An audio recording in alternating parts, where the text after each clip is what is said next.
does this look like?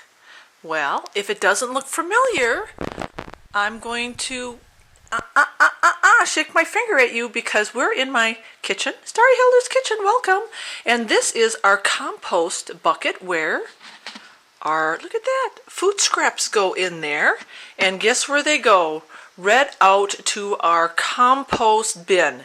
If you don't have a compost bin and you are talking about going off grid or starting a homestead or even just being more self-reliant, shame on you, because it starts here in the kitchen. This is where self-reliance starts, people. It starts in the kitchen with food scrapping and your own compost bin. So come along with me. We're going to do a really quick tutorial on how you can get started from going from the pail to the compost pile. Okay, so welcome to the compost pile on Starry Hilda's channel. This is the site where it all happens. All right, so let's talk about the compost, creating one yourself. Now you can see we got a pretty big space here. If you can do it bigger, yeah, it is kind of better. They recommend an area of about 4 by 4. But people, don't worry. The point is that you get composting. We've done composting piles in the recycled tires. We've done them in smaller areas. The point is just do it. Now, what do you need to compost? You need 3 parts, I believe, brown and 1 part green. So think about that when you start adding your stuff. But when you're thinking about browns, your primary browns that you're going to be adding to your compost pile is basically straw and sawdust, as you see already in our pile here. The greens are going to be anything that you pull from the garden, grass clippings, leaves, you dump it in, okay? Okay, so let's talk about turning the compost pile, because I used to think, oh, you got a compost pile, you got to be out there every day turning it. No, you want the bacteria to do what it's supposed to do. And what it does is it heats up. And when it heats up, it actually does wonderful things, like it kills pathogens, it kills weed seeds. It's so cool.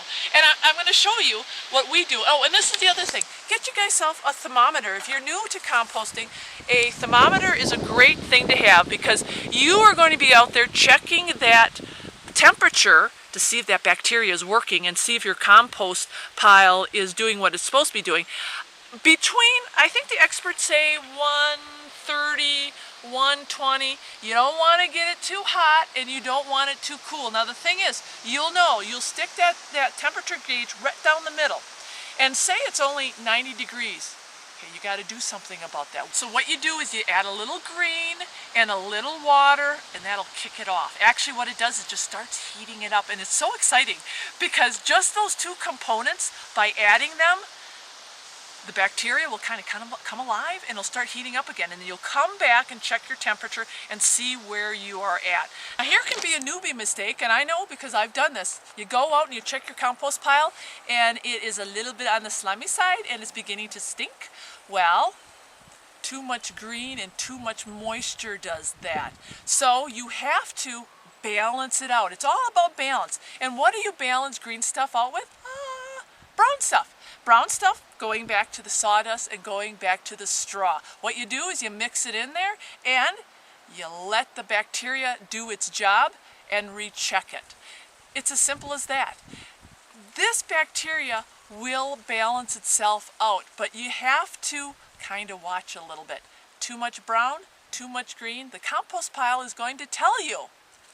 Now when you come out to your compost pile with your food scraps from the house, remember that little bucket, what you're going to do is take your little pitchfork or whatever, if it's small, just do it by hand, and you are going to create a little hole in the middle.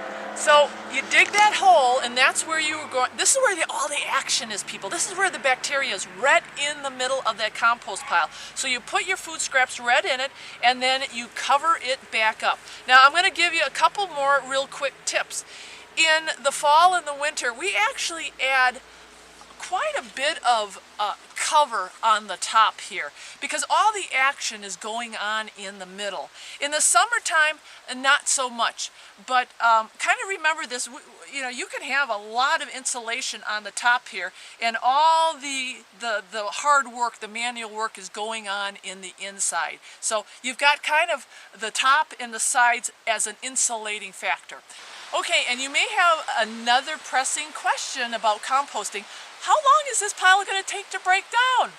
It's going to take years? It's not going to take years, but it is going to be dependent on what you use for your compost. Now for us, we use a lot of sawdust, we use a lot of straw.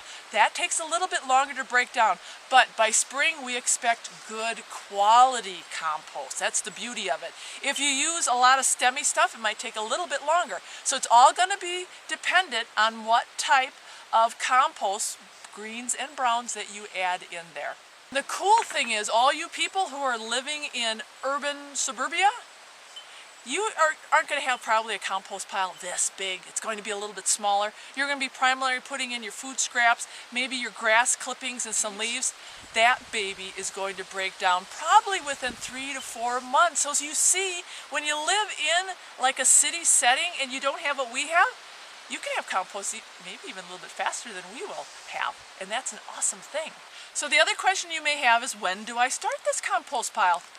People, I'm doing the video now in the summertime, so you can start it now, because now is the best time of season to start this baby. And in fact, if you start it in the summertime and you have some neighbors or you have some connections where you can add, this is a secret ingredient, you can add like chicken manure, goat manure, cow manure, any type of manure. If you want that baby smoking, that's the term my husband uses. He says, if you want this baby smoking and you want it hot, you add a little manure and a little water and your sawdust, and this thing will be up and running just like that.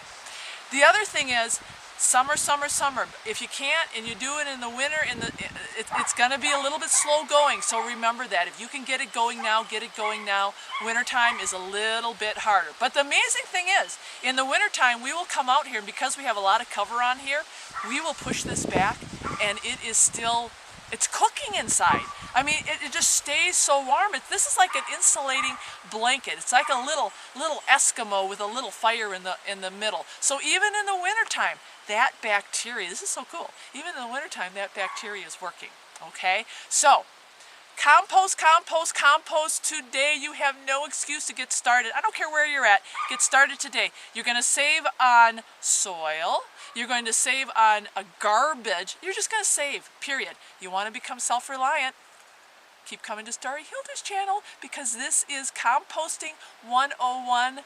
Do it now. All right, thanks for coming. Oh, and the other thing is, I know there's a lot of great YouTube videos out there, and there's a lot of other resources to explore. Please explore. Please research. And I know a lot of people come back with their own feedback. I love feedback. If we can share, that's what it's all about. If you guys have tips and tricks at home, come on to Starry Hilda's channel and let us know, okay? All right, that's it for now. God bless. Until our next video.